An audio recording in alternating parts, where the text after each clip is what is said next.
চাঁপাইনবাবগঞ্জের যে ঘটনাটা ঘটেছে সেটা আমার মতো আপনারাও দেখেছেন।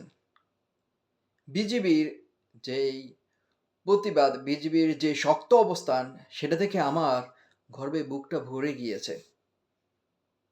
সেই গর্বে বুকটা ভরে যাওয়ার কারণে একটি গানের কথা বা একটি লেখা আমার মনে পড়ে গেছে। এমন দেশটি কোথাও খুঁজে পাবই না কো তুমি, সকল দেশের রানী সেজে আমার জন্মভূমি।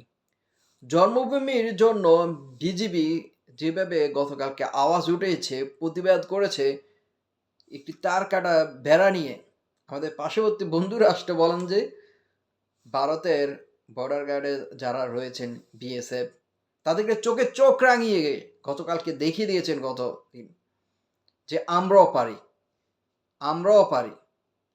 বাংলাদেশের এক ফোঁটা এক বিন্দু মাটিও ছাড় দেওয়া হবে না।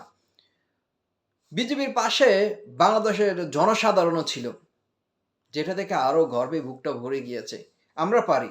আমরা ১৯৫২ সালে দেখিয়ে দিয়েছি বাসার জন্য, আমরা ১৯৭১ সালে দেখিয়ে দিয়েছি দেশ স্বাধীনতার জন্য, আবার আমরা ৫ই আগস্ট দেখিয়ে দিয়েছি স্বৈর শাসকের হাত থেকে কীভাবে বাংলাদেশকে রক্ষা করতে হয়। আমরা পারব, আমরা পারি, আমরা দেখিয়ে দিব। ভবিষ্যতেও এরকম আমাদের বাংলাদেশের ১ ইঞ্চি মাটি যদি কেউ বা আমাদের স্বাধীনতার সম্পর্কে স্বাধীনতা ছিনিয়ে নিতে কেউ যদি চায়, আমরা কাউকে ছাড় দিব না, ১ বিন্দু পরিমাণে, ১ বিন্দু পরিমাণ। বিজিবির প্রতি আমার লাল সালাম, শ্রদ্ধা, ভালোবাসা। যেভাবে চোখে চোখ রাঙিয়ে আগে কিন্তু আমরা অনেকবার দেখেছি এরকম আমরা বিজিবি বা এরকম আমাদের বাংলাদেশের বর্ডার গার্ডকে দেখিনি আমরা।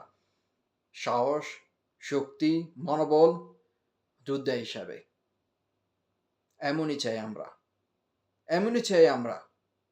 দেশের জন্য লড়ব, দেশের জন্য জীবন দিব, দেশের জন্যই আমরা অকাতরে নিজের জীবন বিলিয়ে দিয়ে যাব ইনশাআল্লাহ।